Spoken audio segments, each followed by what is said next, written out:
Settings. The first menu is Device. You will find in the first window the name of the device, the MDNS address to access to the device, and one important thing if you are using more than one device, that is the group ID.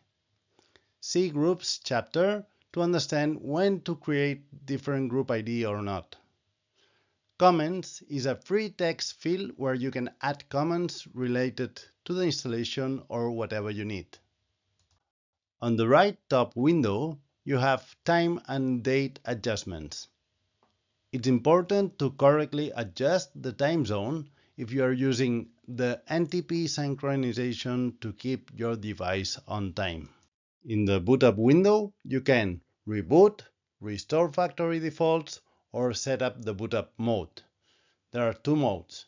Remember that will remember the parameters and settings the device had before turning it off or losing the mains, and load, that will load a preset when you turn it on back again.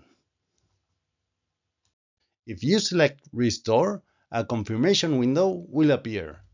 Keep in mind that the network parameters are restored as well, so it might happen that you lose connection to the device.